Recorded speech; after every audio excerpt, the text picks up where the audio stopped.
Bonjour à tous, merci d'être parmi nous. C'est un plaisir de vous accueillir à The Family. Alors, on va parler ensemble pendant 30 à 40 minutes, ça va être relativement rapide, de la question de la plateforme logicielle appliquée dans les voitures. Alors, comme vous voyez, il y a un tout petit disclaimer en tout petit que vous ne pouvez pas voir, qui dit que si quoi que ce soit que je dis est faux, vous ne pouvez pas m'en tenir responsable. Donc, cet avertissement fait, on va y aller. Alors, il y a quelque chose sur lequel on va tous être d'accord, c'est que l'industrie automobile n'a pas attendu la Silicon Valley pour innover. On n'est pas en train de... Je ne sais pas si l'industrie automobile innove assez, ou si elle innove trop, ou si elle innove pas assez. En tout cas, il ne s'agit pas du tout de porter un jugement de valeur. Il s'agit vraiment de faire un constat stratégique sur la situation dans laquelle l'industrie automobile se trouve être face aux grands acteurs logiciels et aux grands nouveaux acteurs disruptants de la Silicon Valley. Alors, la deuxième mise en garde que j'aimerais faire, c'est qu'il ne s'agit absolument pas d'un problème logiciel. Il ne s'agit absolument pas d'un problème technique.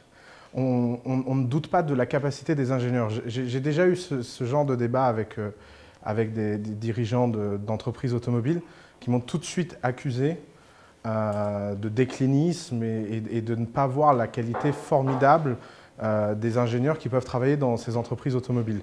C'est pas du tout le... Oula, c'est pas du tout... on se fait agresser par ce... c'est pas du tout le cas. Je pense qu'il y a de très très bons ingénieurs qui travaillent dans les sociétés automobiles, mais le problème sur lequel aujourd'hui elles font toute face, c'est que elles sont confrontées à un problème stratégique fondamental. C'est que les grandes entreprises logicielles de la Silicon Valley s'avèrent être extrêmement intéressées par cette industrie. Et pour de multiples raisons. D'abord, il peut y avoir un vrai lien affectif avec les entreprises automobiles. L'industrie automobile, c'est une industrie qui a toujours fasciné, qui fascine les petits garçons, qui fait que quand ils deviennent plus vieux, ils se demandent comment fabriquer des voitures. Pendant très longtemps, la voiture a été l'instrument numéro un du message social. Pendant très longtemps, la voiture représentait avec ses usagers un lien quasi organique. Et pourtant, il s'est passé quelque chose. Je représente la génération qui a son permis de plus en plus tard, quand elle l'a. Moi, je pourrais vous raconter peut-être après la conférence mon échec au permis, ça vaut le détour comme histoire. Et aujourd'hui, j'ai 26 ans et j'ai toujours pas le permis. Et je vis très bien. Et en fait, ce changement profond culturel qui fait que la voiture est passée d'un objet fascination à finalement un objet commodité, a fait que ces sociétés se sont demandé qu'est-ce qui se serait passé si l'ordinateur avait été inventé avant la voiture. Et en fait, c'est la question la plus fondamentale, puisque je pense qu'on est en train de vivre dans l'industrie automobile ce que les constructeurs informatiques ont vécu dans les années 70. À savoir qu'ils étaient obsédés par le fait que la valeur soit dans le matériel, dans le hardware, pendant que des acteurs géants ont émergé, comme Microsoft, en comprenant que la valeur était dans le logiciel. Et d'ailleurs, je vous recommande un film à ce sujet-là, qui est Pirates of Silicon Valley. C'est vraiment un film fascinant, parce qu'il y a cette scène où Bill Gates est dans une salle et parle avec IBM et établit un accord avec IBM sur le fait qu'il va obtenir une licence pour chaque machine vendue. Et ce n'était pas du tout la pratique à l'époque. À l'époque, on achetait la propriété intellectuelle upfront. Et le dirigeant d'IBM dit « Non, mais de toute façon, il n'y a pas de problème. La valeur n'est pas dans le logiciel. » On se projette 20 ans plus tard et on a vu ce qui est devenu Microsoft. Et beaucoup de gens dans la Silicon Valley pensent que l'avenir de l'industrie automobile est exactement le même que l'avenir de Microsoft. C'est-à-dire que petit à petit, la disruption va prendre tellement de formes et va attaquer tellement de pans fondamentaux de la voiture, dans son usage, dans toutes les formes de l'automobile, que petit à petit, la valeur du hardware va perdre de la place face au software. Et le software va être dominé par un acteur, comme Microsoft a dominé le software des systèmes d'exploitation pour les ordinateurs personnels. Quelqu'un va gagner et conquérir le logiciel dans l'industrie. Alors, je vous disais, la disruption a beaucoup de formes. D'abord, on voit une disruption des services autour de l'automobile. Aujourd'hui, tout ce qui se passe autour de l'achat de voitures est de plus en plus, de plus en plus soumis à des attaques violentes, à des remises en cause profondes. Prenons par exemple le cas de la vente de voitures. Est-ce que quelqu'un ici a acheté sa voiture sur Internet? Donc c'est symptomatique. Je pense que si je vous demande si quelqu'un a déjà acheté quelque chose sur Internet, vous allez tous lever la main. Mais rassurez-moi. mais pourquoi on n'a pas encore acheté des voitures sur Internet? C'est parce que finalement, l'industrie automobile a été une industrie qui a été protégée par des complexités logistiques et a été protégée par des coûts de capex extrêmement élevés, c'est-à-dire d'investissement en capital. Mais aujourd'hui, à une époque où finalement les investisseurs, il n'y a jamais eu autant de capital, et je ne parle pas de la France, encore une fois, on parle un peu de ce monde un peu à part qu'est la Silicon Valley, cette abondance de capital fait qu'on attaque de plus en plus des domaines qui sont restés vierges sur Internet. Et si vous vous projetez un minimum sur ce qui est en train de se passer sur Internet, c'est que finalement, la première génération des services réussis sur Internet, la musique, la vidéo, la recherche, ne sont finalement dus qu'aux liens organiques qu'entretiennent les fondateurs de l'Internet fondateur avec ces services-là. Pourquoi ils ont commencé par attaquer la musique? C'est parce qu'ils étaient tous fans de musique. Et je vous l'ai dit, ils n'ont pas la même fascination, ils n'ont pas le même rapport à l'automobile que les mêmes gens de même âge pouvaient avoir plus tôt. Donc la musique, c'est une industrie facile à attaquer. Il n'y a pas de coût de capital, on peut voler la musique, et puis 10 ans plus tard, on a eu Napster, et 20 ans plus tard, on est passé d'un marché de 50 milliards à un marché de 5 milliards. Mais aujourd'hui, la Silicon Valley prend très au sérieux la question de la conquête systématique de l'ensemble des pans de valeur créés dans l'ensemble des industries. L'autre point qui est attaqué, c'est la disruption du manufacturing. Ça vous paraîtra peut-être pas évident, mais je vais en parler tout à l'heure, mais je vais faire une brève digression. Moi, j'ai assisté à la création de sociétés automobiles dans la Silicon Valley, fondées avec à peine 50 000 € grâce à TechShop et aux imprimantes 3D. C'est quand même une idée fascinante de se dire qu'aujourd'hui, on peut mettre au point une voiture et aller dans un TechShop. Alors TechShop, c'est le leader de l'impression 3D aux États-Unis, et imprimer littéralement sa voiture. C'est quand même une idée qui n'existait pas il y a seulement 5 ans. Il y a 5 ans, je pense qu'on m'aurait dit, tu verras, il y a des gens qui vont avoir le projet d'imprimer une voiture. J'aurais dit oui, oui, et retour vers le futur aussi pendant qu'on y est. Et on les imprime quand, les pizzas? Eh ben, les pizzas, c'était le mois dernier, et les voitures, c'est dans 2 ans. Et ça, en fait, ça change profondément le type de gens qui sont aptes à finalement venir et fabriquer des automobiles. On a aussi la question de la connexion. Aujourd'hui, les objets connectés, c'est la prochaine grande tendance de l'Internet. On a commencé par connecter des ordinateurs. Derrière les ordinateurs, il y a des utilisateurs. Et puis maintenant, on se dit que finalement, l'ordinateur n'est qu'une forme d'objet qu'on peut connecter. Alors, si vous regardez dans cette maison attentivement, vous verrez des petits speakers qui sont les Jawbone. Ces enceintes sont des enceintes connectées à Internet. Je peux diffuser de la musique sans fil, j'ai un nouveau rapport nomade à l'objet, la qualité de son est déplorable, mais ce n'est pas ce qui intéresse les gens qui achètent ce genre d'enceinte. Et c'est quelque chose que vous devez tous avoir à l'esprit concernant la disruption. La disruption est rarement l'avènement de quelque chose d'une meilleure qualité. On remplace rarement une technologie, ça arrive, mais on remplace rarement une technologie disruptive est rarement meilleure que la technologie précédente.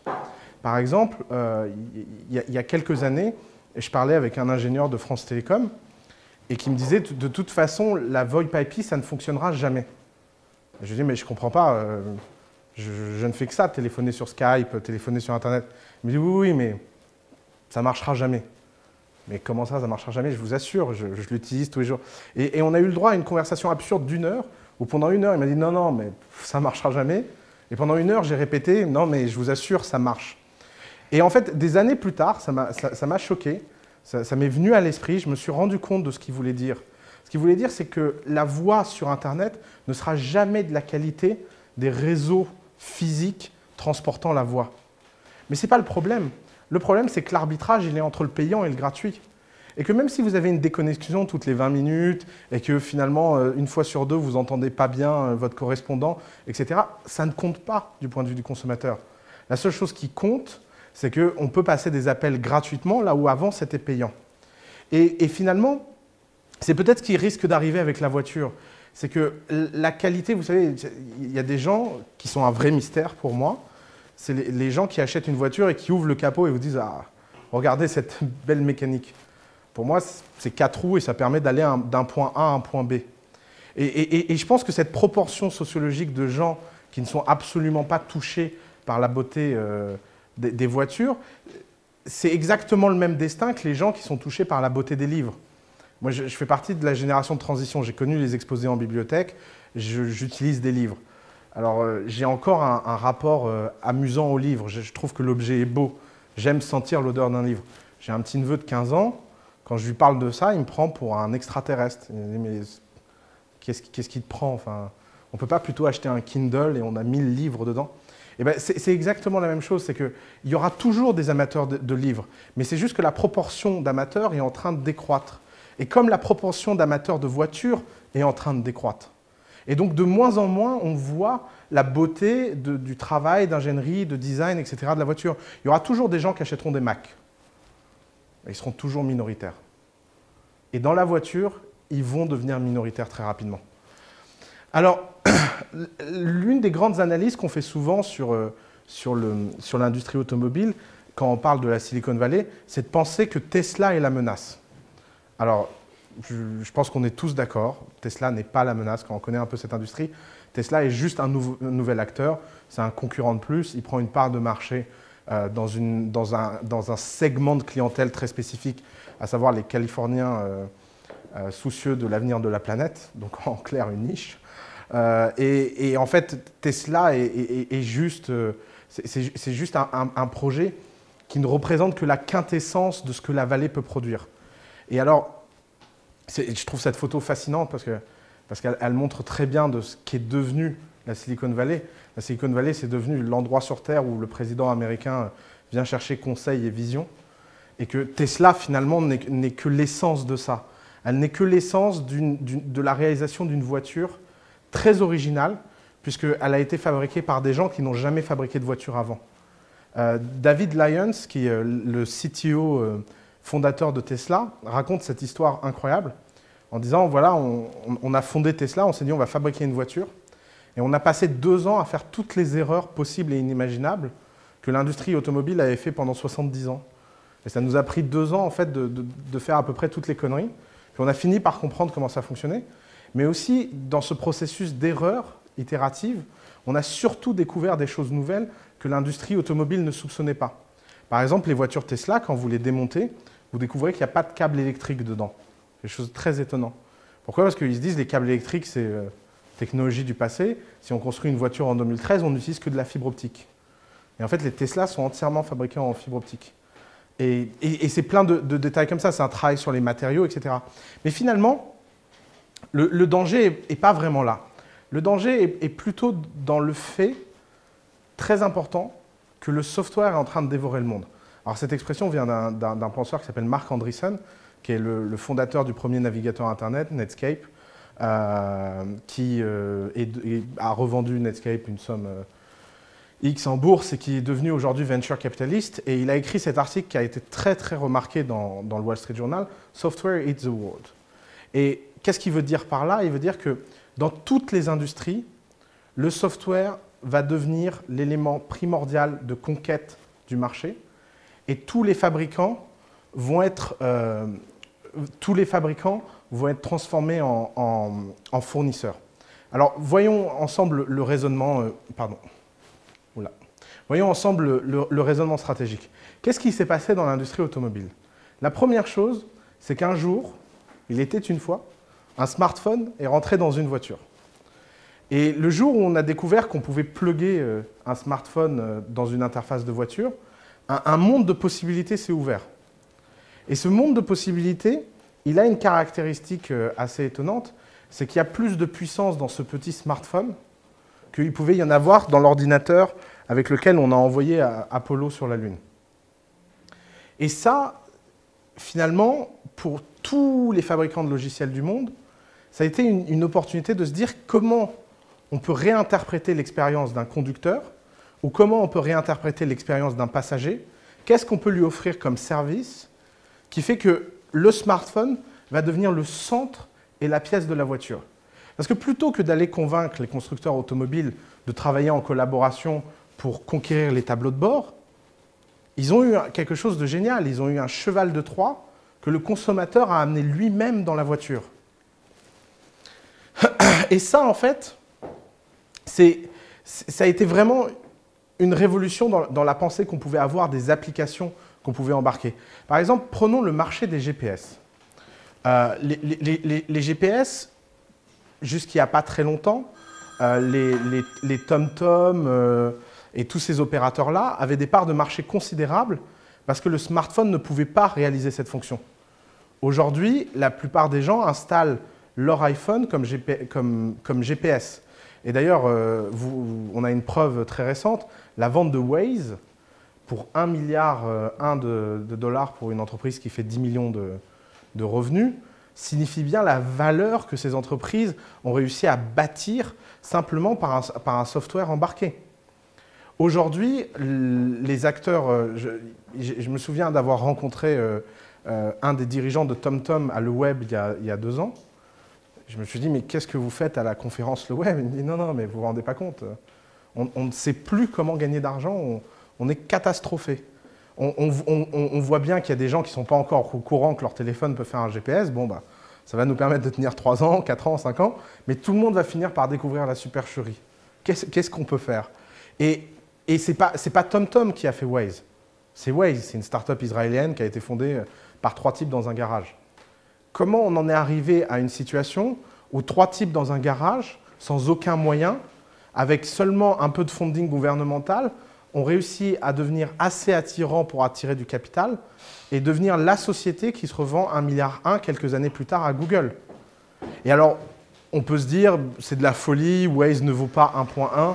Peut-être que Waze en vaut que 500 millions. Mais il n'empêche, c'est une création de valeur qui est sans précédent dans l'histoire de l'humanité.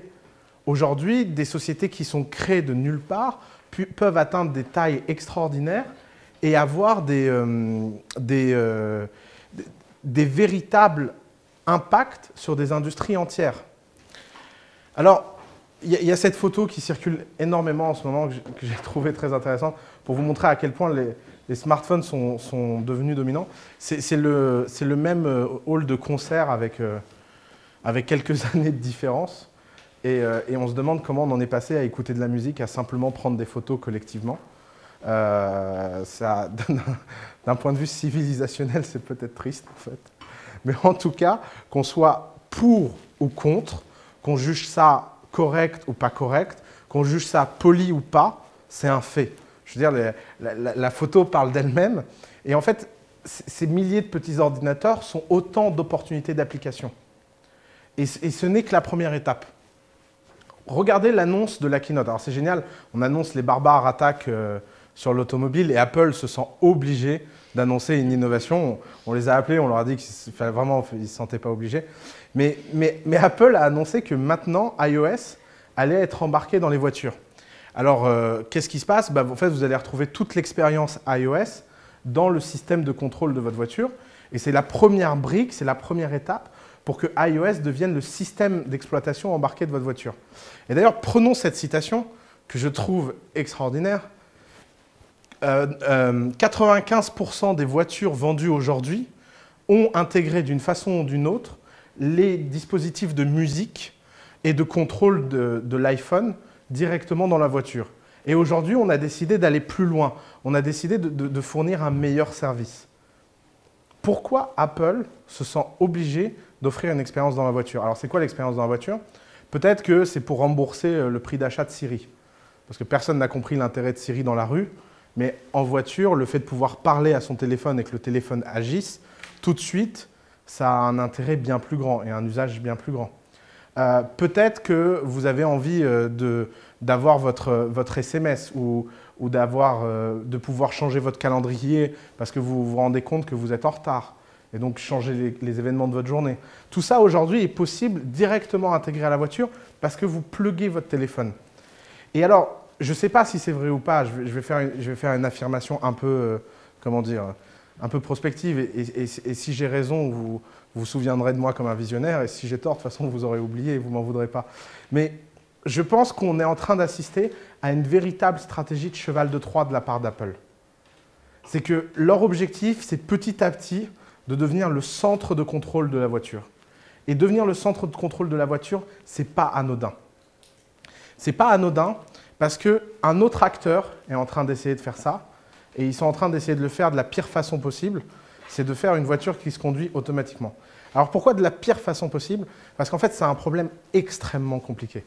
On n'imagine pas à quel point en fait, le cerveau humain n'est pas modélisable numériquement, et à quel point des choses bêtes comme les réflexes, la coordination et le fait de prendre la bonne décision au bon moment grâce à l'instinct sont des choses qui, informatiquement, demandent une puissance de calcul extraordinaire. Aujourd'hui, Google Safe Driving Car, ils sont en train de lancer des voitures. Et alors, moi, j'avais assisté au voyage d'une équipe de Renault. Je ne sais pas s'il y a des gens de Renault ici dans la salle. Non, bah, tant mieux. J'avais assisté à une visite de Renault dans la Silicon Valley qui a vu en avant-première l'une des premières versions, c'était organisé par l'atelier, je crois d'ailleurs, bah oui tiens, c'était organisé par notre partenaire l'atelier, dans la Silicon Valley. Et c'était marrant parce que au restaurant le soir, ils étaient tous morts de rire. Mais vraiment, sincèrement, ils se disaient, non mais c'est quoi cette blague? Google, avec leurs shorts et leurs tongs, ils se lancent dans notre industrie, dans l'industrie automobile. Ils savent ce que c'est un pneu, ils savent ce que c'est une jante, ils savent ce que c'est, et des milliers de mots que je ne connais pas. Et j'ai essayé de leur expliquer, mais non, en fait, ils n'en savent rien et ils en ont juste rien à faire. Ce n'est pas du tout le point. Le point, c'est simplement de démontrer une fois le case d'une voiture qui se conduit toute seule. Pourquoi? Parce qu'une voiture qui se conduit toute seule, ça a un intérêt pratique, mais surtout du point de vue de Google, ça a un intérêt profondément stratégique. C'est quoi l'intérêt? C'est que vous pouvez lâcher le volant et aller sur Google et consommer de la pub. N'oubliez pas qu'on assiste on parle d'une société qui est dans la guerre des 24 heures. La guerre des 24 heures, c'est quoi? C'est des sociétés qui visent le temps disponible que vous avez dans la journée. Et Google a attaqué frontalement la télé de ce point de vue-là. Depuis que Google ou Facebook sont lancés, le temps moyen passé devant la télévision par les Américains, champions du monde dans le domaine, a baissé. Le temps moyen passé devant la télévision a baissé. Pourquoi? Parce que ces gens-là attaquent la guerre des 24 heures. Les 24 heures, c'est quoi? Vous dormez 8 heures, vous mangez 4 heures, ça fait 12 heures de moins. Certains d'entre nous ont besoin de travailler 8 heures, ça fait 8 heures de moins, donc il ne reste pas beaucoup d'heures disponibles. Et ces heures disponibles, aux États-Unis, il y en a 2 qui sont passées à commuter sur l'autoroute. Imaginez que ces 2 heures peuvent être productives sur Internet. Vous voyez l'impact direct que ça a sur le chiffre d'affaires. Alors, ces sociétés ont une particularité, c'est qu'elles peuvent s'autoriser une sorte de mélange entre leur histoire, leur tactique, leur stratégie et leur mission. Et ça, c'est unique dans l'histoire corporate. La plupart des entreprises, passées une certaine taille, deviennent juste des gestionnaires d'actifs. Ils ont un revenu plus ou moins récurrent et ils se demandent comment préserver ce revenu.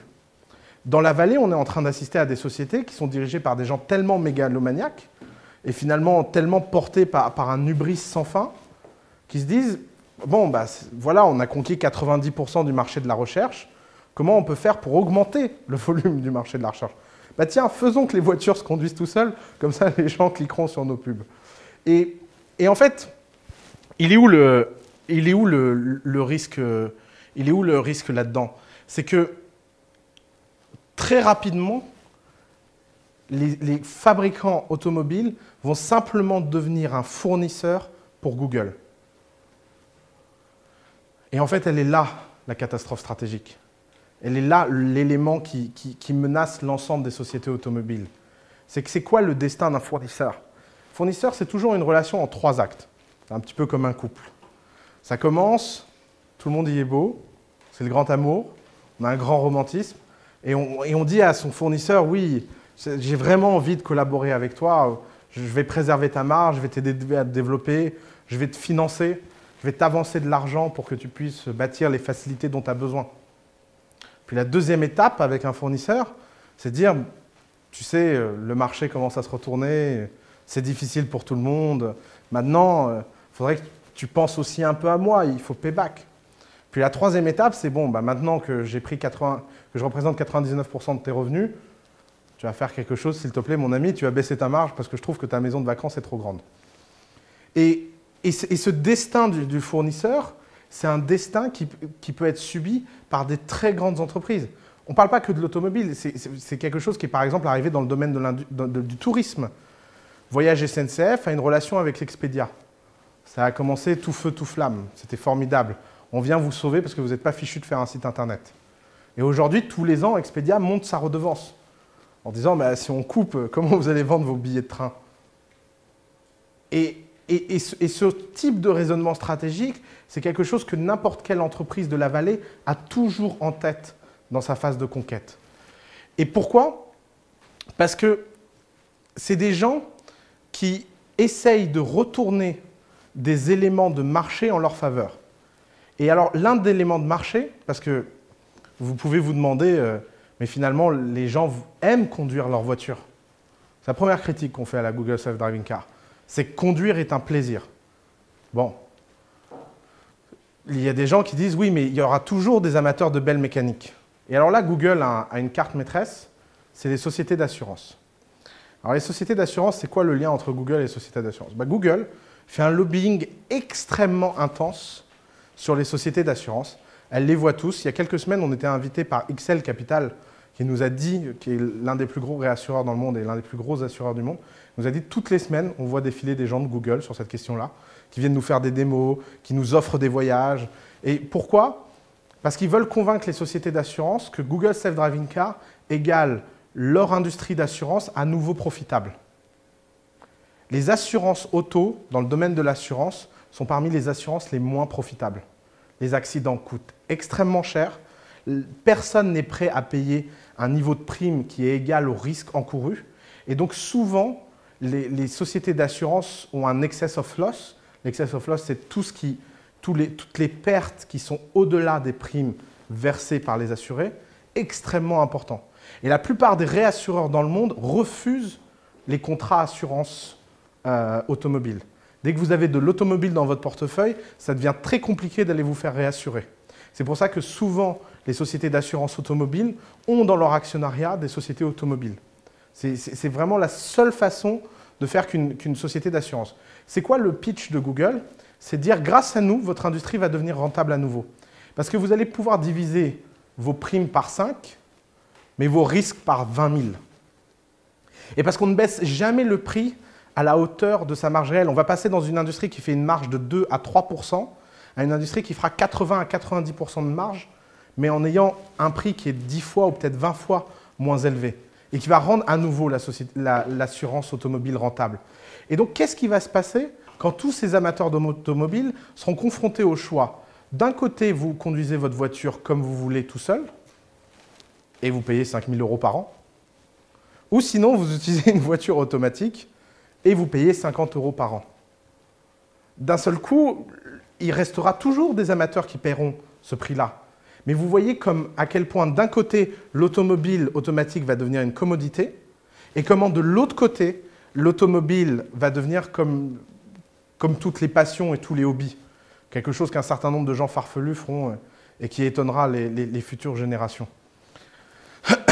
Alors, pourquoi Google a ce plan? Je vous l'ai déjà dit, c'est parce que finalement, le seul intérêt des sociétés et de tous ces barbares, c'est la disruption. C'est un projet qui porte vraiment en eux, et souvent parce qu'ils sont organisés véritablement autour d'un organizational behavior, une structuration quasi philosophique de la disruption pour permettre la disruption. Parce que quand vous êtes dans une centrifugeuse, et la Silicon Valley de ce point de vue-là est une centrifugeuse, c'est l'un des endroits les plus compétitifs au monde, vous voulez toujours rester au centre de la centrifugeuse. Et pour rester au centre de la centrifugeuse, il faut toujours être actif, toujours être extrêmement actif. Et aujourd'hui, toutes les sociétés de la vallée partagent la même structuration philosophique. La première chose, c'est qu'elles ont une mission. Et elles ont une mission de très long terme. Ce n'est pas des gens qui croient dans le métier. Vous ne verrez jamais une société dans la Silicon Valley vous dire « Ah, mon métier, c'est de fabriquer des voitures. J'en suis fier. » Non, si ma mission implique que je puisse fabriquer des voitures, alors je fabriquerai des voitures. Pas de problème. Bon, je ne sais pas comment on fait, mais on apprendra, on regardera sur Wikipédia. La deuxième chose, c'est que toutes ces sociétés fournissent à leurs employés un très haut niveau d'autonomie. C'est l'une des rares endroits au monde où les flat organizations existent pour de vrai. Vous savez, chez Google, au siège, entre un employé lambda et Eric Schmidt, il y a à peu près 3 niveaux, 4 niveaux, en fonction de l'équipe dans laquelle vous êtes. C'est des endroits extrêmement compétitifs et collaboratifs à la fois. Et c'est vraiment des endroits où les gens sont portés par le sentiment que faire leur travail implique un très haut niveau de liberté. Et c'est vraiment un souci permanent. Ces entreprises essayent d'introduire dans leur culture un maximum d'éléments d'autonomie, bien plus que n'importe quelle société. Elles préfèrent des expériences ratées à longueur de journée, autonomes et qui permettent d'éduquer leurs employés, que la moindre expérience planifiée réussie. Parce qu'elles pensent que le coût de l'erreur est beaucoup moins important que le manque d'opportunités qui peuvent se présenter lorsqu'on prend trop de temps à planifier. C'est des gens qui ont une sainte horreur de la planification et c'est des gens qui renforcent énormément le sentiment d'autonomie. Je peux juste vous raconter une anecdote. J'ai un très bon ami à moi qui un jour s'est levé un matin en se disant « j'ai une idée géniale, je vais changer l'algorithme de pricing de Google et comme ça on va gagner plus d'argent ». Le problème c'est qu'il s'est trompé dans sa formule et Google a perdu 17 millions de dollars. Parce que quelques minutes sur quelques milliers d'utilisateurs et une mauvaise formule de pricing, c'est 17 millions de dollars de perdus. Et ben, ça a transformé son stage en CDI. Pourquoi? Parce que son patron est venu le voir, il était terrorisé, il s'est dit « ça y est, c'est fini, il va y avoir ma photo de collée avec marqué 17 millions de dollars wanted ». Et en fait, ils lui ont dit « c'est génial d'avoir eu le courage en stage de faire quelque chose pareil, tu mérites vraiment d'être parmi nous, qu'est-ce qui te plairait comme boulot? On va te promouvoir ». Et des histoires comme ça, je peux vous en citer des centaines, parce que c'est vraiment une culture qui va, comme c'est des sociétés qui reposent sur des très fortes montagnes de cash et des revenus récurrents extraordinaires. Je ne me souviens plus du revenu de Google, mais je crois que c'est de l'ordre de 37 milliards de profits, quelque chose comme ça. Quand vous avez ça, bah, forcément, vous pouvez vous permettre d'act rich. Et c'est des sociétés qui ne versent pas de dividendes. C'est structurel chez eux qu'il vaut mieux dépenser cet argent dans des bêtises pour rester au top plutôt que verser le moindre dividende au moindre actionnaire. Quand on connaît un peu la culture d'investissement en Europe, on voit le gouffre qui sépare ces deux mondes. C'est même à se demander si ce n'est pas une autre planète à ce niveau-là. Parce que récemment, il y avait l'Assemblée générale de Facebook. Voir Wall Street rencontrer Facebook, c'est un sketch de comédie en fait. De voir l'incompréhension fondamentale du business Facebook par les actionnaires de Facebook, c'était à se demander mais comment on va réduire ce gap générationnel? Et ces sociétés-là, finalement, n'en ont pas grand-chose à faire. Facebook, ils ont perdu la moitié de leur valeur, ils se disent oh, bah, tant mieux. Moi j'ai entendu le numéro 3 de Facebook dire oh, c'est la meilleure chose qui pouvait nous arriver, comme ça les gens ne vont pas démissionner et partir en vacances avec leurs actions. Ils vont rester, ils vont travailler parce que leurs actions valent 2 fois moins. La troisième chose, c'est que ces sociétés développent un vrai culte du mastery, de la perfection, du fait que être meilleur chaque jour, c'est ce qui compte le plus. Ce n'est pas une question d'être parfait le premier jour. C'est que chaque jour, vous vous améliorez un peu plus. Et ces 3 critères, en fait, la mission, l'autonomie et l'excellence, combinés ensemble, font des sociétés qui ne fonctionnent absolument pas pareil du reste des sociétés du monde corporate, et même américain. Je veux dire, on parle souvent des États-Unis. Il y a un gouffre entre la culture dans la Silicon Valley et New York, par exemple. Ça n'a juste rien à voir. On ne peut pas voir ça comme un élément homogène. La Silicon Valley représente véritablement un accident historique dans l'histoire sociale et organisationnelle contemporaine. Alors, plusieurs cas extrêmement pratiques, et je vais finir là-dessus, pour vous montrer comment, pas seulement les géants, mais aussi des petites sociétés créées il n'y a pas longtemps avec très peu de capital, ont réussi des exploits incroyables dans l'industrie automobile. Alors la première, c'est Locomotion. Alors, petit disclaimer, j'ai été le premier chèque de l'histoire de Locomotion, donc j'en parle avec grand plaisir. Ils sont passés hier au journal de France 2. Je n'ai jamais regardé un journal télévisé de ma vie, je le regarde par hasard hier et je les vois à la télé. Ça m'a beaucoup amusé. Et Locomotion, en fait, c'est une entreprise qui a une histoire formidable parce que c'est une entreprise qui a essayé de fabriquer une voiture dans son garage à coup d'imprimante 3D.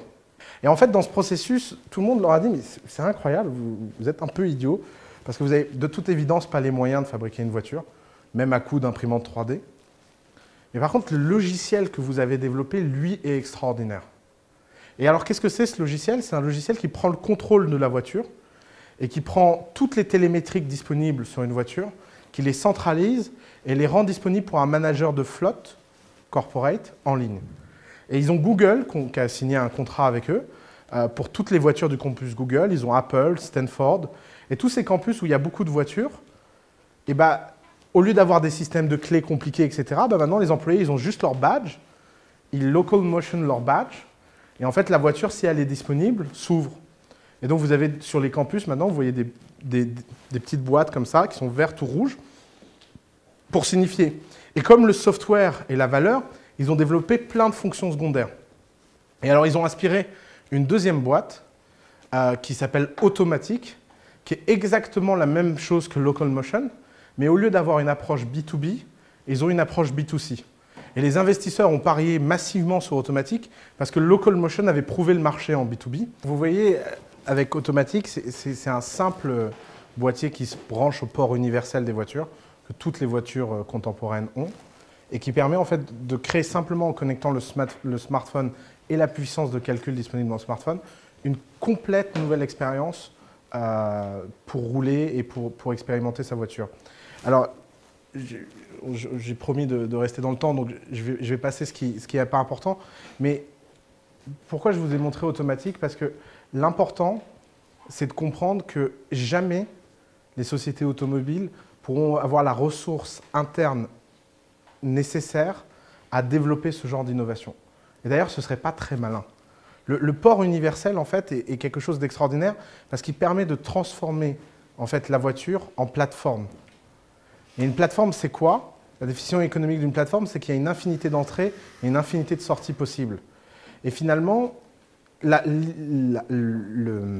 l'opportunité de plateforme peut permettre aux sociétés automobiles de développer des stratégies pour voir quelle application fonctionne mieux que les autres, laisser les communautés extérieures porter le risque de développement et simplement être au bon endroit pour intégrer verticalement ce qui fonctionne le mieux.